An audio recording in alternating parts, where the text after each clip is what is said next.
Hi అండి, welcome to our channel smile Jyothi. ఈ vlog అంతా సింహాద్రప్పన తెప్పోత్సవం వీడియో అండి. అదే మేము మెట్లు దిగి వస్తున్నాం అని చెప్పాను కదా, అక్కడి నుంచి అనమాట ఈ వీడియో. చూడండి, చాలా చాలా బాగా నచ్చుతుంది. కొంతమంది కార్లో మా ఫ్రెండ్తో వెళ్ళిపోయారు. మేము కొంతమంది మీన్స్ మేము 4 మెంబర్సే. మా ఫ్రెండ్ వాళ్ళ అబ్బాయి వేణు కూడా మాతో పాటు వచ్చాడండి. ఆ ప్రకృతి దృశ్యాలు అవి అక్కడ చూసామన్నమాట. చాలా బాగుంటుంది కదా అసలు కొండ మధ్యలో. ఇంకా మేము 3:30 టైంలో అయితే, ఈవినింగ్ అయితే ఇంకా చాలా బాగుండు. కానీ మేము 3:30కే ఇంకా కిందకి వచ్చేసామండి. అప్పటికే మీ దిగడం ఈజీగానే, కొంచెం కాళ్ళు అవి ఫుల్గా పట్టేసి ఒక 3 డేస్ వరకు ఇప్పటికి కూడా ఇంకా ఉందండి పెయిన్. కానీ అనుకున్నాం కదా, మెట్లు ఎక్కి మెట్లు దిగి దర్శనం చేసుకుందాం అనుకున్నాం, అలాగే చేసాం. ఇదిగోండి చిలక జోషం చెప్పించుకుంటున్నారనమాట అక్కడ పిల్లలు. అది చిన్న వీడియో తీశాను. తర్వాత కిందకు వస్తే ఉందండి, ఎంత బాగా వేసారో ముగ్గులు అవిని. తెప్పోత్సవం కదా, చాలా బాగా అలంకరిస్తున్నారు. మెట్లు అవి కడిగారు. మేము ఉదయం మెట్లు ఎక్కుతున్నప్పుడు మెట్లు కడిగారు అనమాట. ఇప్పుడేమో ముగ్గులు అవి వేసి ఉన్నాయి అక్కడ ఆల్రెడీ. మేము కూడా వెళ్ళి మాకు చేతనంత సాయం అది చేసామండి. అలాగే తెప్పోత్సవం అసలు ఎలా చేస్తారు, ఎందుకు చేస్తారో కూడా మనం తెలుసుకుందాం.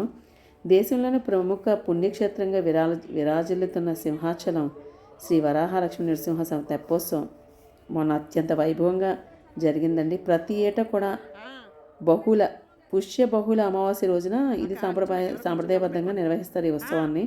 అలాగే మొన్న మౌని అమావాస్య రోజు జరిగిందండి. అదే రోజు మహాకుంభమేళ. అక్కడ కూడా ఎంతోమంది, కోట్లాది మంది భక్తులు అక్కడికి వెళ్ళారు. మేము ఇక్కడికి వచ్చాం సింహాచలం. మేము మహాకుంభమేళకి వెళ్ళినంత ఫీల్ అయ్యాం అనమాట మేము నిజంగానే.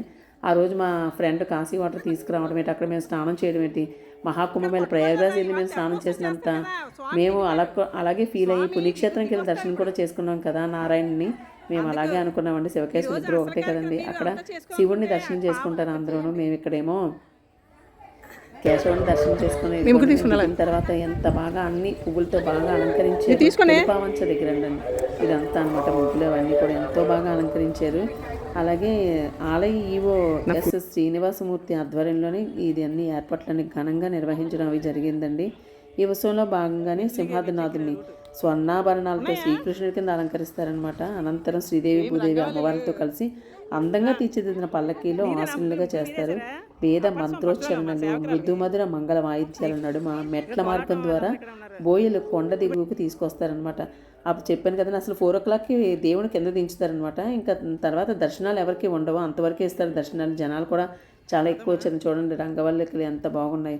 ఆ బోయిలు కిందకి దించుతారని మేము మెట్లు ఎక్కుతున్నప్పుడు మధ్య మధ్యలో గుళ్ళు ఉంటాయి కదా, దర్శనం చేసుకున్నప్పుడు ఆ పూజారులు చెప్పారు మాకు కూడా, మీరు స్వామిని చూడాలనుకుంటే కిందకి దిగుతారు, ఈ 4 గంటలకి మెట్ల ద్వారానే దిగుతారని కూడా చెప్పారు మాకు. ఆ తొలి పావంచ వద్దే ఆలయాధికారులు, ధర్మకర్తలు, మండల సభ్యులు, గ్రామ పెద్దలు అందరూ కూడా స్వామివారికి సాక్షి నమస్కారం చేసి గ్రామంలో వారికి సాధారణంగా ఆహ్వానిస్తారనమాట ఆ స్వామివారిని. అక్కడ నుండి నేరుగా స్వామి వరాహ పుష్కరిణి ఉంటుంది చూసారా కిందన. పుష్కరిణి కూడా మీకు ఇందులో కోనేరు దగ్గరికి కూడా వెళ్ళామండి. ఇదిగోండి కోనేరు. అక్కడ ఆల్రెడీ తెప్పని చక్క బాగా అలంకరించారు. ఆ తండ్రిని అక్కడ పల్లకిలో ఊరేగించడానికి ఆ తెప్పను కూడా చాలా బాగా అలంకరించారు. ఎందుకంటే మేము 4 o'clock కల్లా అక్కడే ఉన్నాము. మేము కొంచెం అక్కడ కోనేరులో నీళ్ళవి చల్లుకొని ఆ స్వామిని, ఆ తెప్పని అవన్నీ కూడా మేము అన్నీ చూసాము. అప్పటికి జనాలు కొద్దిమందే ఉన్నారండి. అది వరాహ పుష్కరిణి అనమాట. మేము ఈ సింహాచలం పుష్కరిణి దగ్గరికే వస్తాం మేము కార్తీక మాసంలో.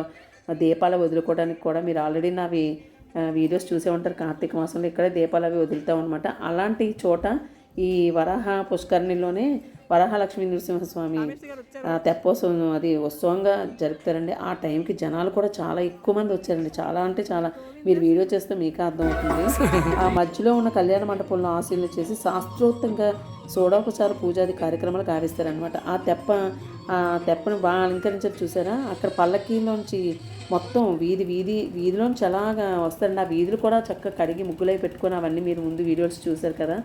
అవన్నీ కూడా అందరూ బాగా కడుక్కొని రోడ్డంతా కడుక్కొని ముగ్గులవి పెట్టుకుంటారు. అక్కడ స్వామివారు ఊరేగింపుతో వస్తారు. ఆ ఊరేగింపుతో పోలాటాలు, ఎన్ని కార్యక్రమాలు అండి, సాంస్కృతిక కార్యక్రమాలు చాలా ఎక్కువ ఉన్నాయన్నమాట.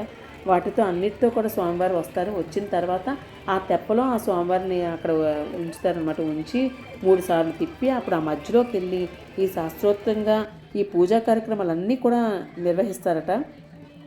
అయితే స్వామివారిని ఈ ఉత్సవాన్ని మనం చూస్తే మన పాపాలన్నీ హరించుకుపోతాయని అప్పని భక్తుల యొక్క అపార నమ్మకం అనమాట. అది నిజమేనండి. అందులో అమావాస్య రోజున భక్తులను ఆశీర్వదించేందుకే సింహాద్రినాథుడు జలవిహారానికి రావడం కూడా జరుగుతుందని ఆలయ చరిత్ర చెప్తుందనమాట. ఉత్సవం పూర్తి కాగానే స్వామి అక్కడ నుండి నేరుగా తన సోదరి శ్రీ పైడితల్లమ్మవారి ఆలయానికి చేరుకొని దర్శించుకుంటారనమాట. ఆ తర్వాత పుష్కరిణి సత్రంలో ఉన్న ఉద్యాన మండపంలో స్వామి అమ్మవారిని ఆశీర్లు చేసి ఉయ్యాల సేవ కూడా జరిపిస్తారట. తదుపరి గ్రామ తిరువీధి నిర్వహిస్తారు. ఈ సందర్భంగా గ్రామ ప్రజలు తమ ఇళ్ల ముంగట అందమైన ముగ్గులు వేసి మంగళహారతులతో స్వామిని సాధారణంగా స్వాగతించి దర్శించుకుంటారనమాట. ఆ దగ్గరున్న ఇల్లులందరికీ కూడా చాలా అదృష్టం నిజంగా అండి.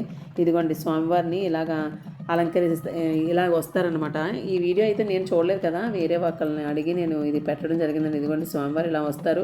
ఆలయం ఆ మెట్ల దగ్గర నుంచి వచ్చినప్పుడు అక్కడ ఇల్లులాగా ఉంటాయి కదా, వాళ్ళందరూ కూడా వచ్చి ఆరతులు అవి ఇచ్చుకుంటారు. ఎందుకంటే మన తిరువీధుల్లో మన ఇంటి దగ్గర ఉన్న గుడిల్లో అదే స్వామివారిని అంటే బాబాని కానీ శివుడిని కానీ మా ఇంటి దగ్గర అయితే ఇలా ఊరేగింపు చేసేటప్పుడు మేము కూడా అలాగే ఆరతులు అవి ఇస్తామండి. అలాగే ఈ స్వామివారిని కూడా తిరువీధుల్లో వాళ్ళందరూ కూడా ఆరతులు అవన్నీ ఇచ్చి అక్కడికి తీసుకురావడం జరుగుతుంది పుష్కరణి దగ్గరికి. అప్పుడు ఆ పుష్కరణలో తెప్పని రెడీ చేసేది కదండి. ఆ తెప్పోత్సవాన్ని అంటే ఆ తెప్ప అంటే ఒక ఒడ్డు నుంచి అవతల ఒడ్డుకు వెళ్ళడం అన్నమాట. ఆ తెప్పలోని అది ఎంత బాగా అలంకరించారంటే చాలా బాగా అలంకరించాడు స్వామివారిని. మేము అక్కడే ఉన్నాము. మేము ముందుగా వెళ్ళిపోయాం కాబట్టి మేము విఐపి చైర్లో అక్కడ కూర్చున్నాం అనమాట. అందుకే మేము ఆల్రెడీ అదే టీవీలో కనిపిస్తున్నామని భక్తి ఛానల్లో మా ఫ్రెండ్ ఆల్రెడీ ఫోన్ చేసి చెప్పారు, మీరు అందరూ కనిపిస్తున్నారు జ్యోతి అని చెప్పారనమాట. అలాగే మా ఫ్రెండ్స్ కూడా మాట్లాడారు. అదే ఏబిఎన్ వాళ్ళు వచ్చారండి, ఛానల్ వాళ్ళు. ఇక్కడ ఎలా జరుగుతుంది ఏంటో చెప్పమని చెప్తే వాళ్ళందరూ చెప్పారు. మా ఫ్రెండ్ లక్ష్మి, విజయ, మా పూర్ణకు కూడా చాలా బాగా చెప్పింది. అంటే కొంతమందికి అందరూ వీడియోలు తీయడం జరిగింది. నేను కూడా మాట్లాడదాం అనుకున్నాను కానీ ఇంకా సరిపోతుందని చెప్పారు. అందుకే ఇంకా నేను మాట్లాడడం జరగలేదండి. ఇదిగోండి ఇలాగా అందులోకి ఎక్కిస్తున్నారు చూడండి, ఎంత బాగుందండి నిజంగా. ఇలాంటివన్నీ చూసేటప్పుడు మనం అంటే వైకుంఠం కైలాసం మనం చూడలేదు కానీ నిజంగా ఆ ఫీలింగ్ వస్తుందండి. ఎంత అద్భుతంగా జనాలు చూడండి, ఎంత జనాలు అసలు కిక్కిరిసిపోయి ఉన్నారనమాట. మహాకుంభమేళాలో అక్కడ ఉత్సవం జరిగి అక్కడ ఆల్రెడీ చాలామంది తొక్కిసలాట్లో చనిపోయారని వార్త కూడా మనం ఆల్రెడీ అప్పటికే చూసాము. కానీ ఇక్కడ తొక్కిసలాట్లు అలాంటివి ఏమీ కూడా జరగలేదు. కానీ చాలా జనాలు మాత్రం చాలా ఎక్కువ మంది వచ్చారండి ఆ స్వామివారిని ఆ తెప్పోత్సవం కార్యక్రమం చూడటానికి. అసలు యాక్చువల్గా మేము తెప్పోత్సవంకి ఉండకుండా ఇంటికి వెళ్ళిపోదాం అనుకున్నాము. కానీ మా ఫ్రెండ్ లక్ష్మి చూడండి చాలా బాగుంటుందని చెప్పింది. తను చెప్పడం వల్ల ఫస్ట్ టైం అనమాట మేము కూడా ఈ ఉత్సవాన్ని చూడటం. అదృష్టం అండి నిజంగా. మేము దగ్గరున్న వాళ్ళు మాత్రం కంపల్సరీగా వెళ్ళాలి. ఎందుకంటే దూరంగా అంటే రాత్రి చాలా లేట్ అయిపోద్ది ఇంటికి వెళ్ళడానికి. కానీ దగ్గరున్న వాళ్ళు మాత్రం ఇలాంటి ఉత్సవాలను ఎప్పుడు కూడా మిస్ అవ్వకుండా చూస్తూ ఉండాలి. నాకైతే అలా అనిపించింది అనమాట. కానీ ఇంకా మేము ఒక్కసారి ఒక రౌండ్ ఇలా వెళ్ళబోసరికి ఇంకా మేము వచ్చేసాము, ఇంకా టైం అయిపోద్దని చెప్పి. ఇదిగోండి లక్ష్మి మాట్లాడుతుంది, వాళ్ళు మాట్లాడమని చెప్పారు ఏబిఎన్ ఛానల్ వాళ్ళు.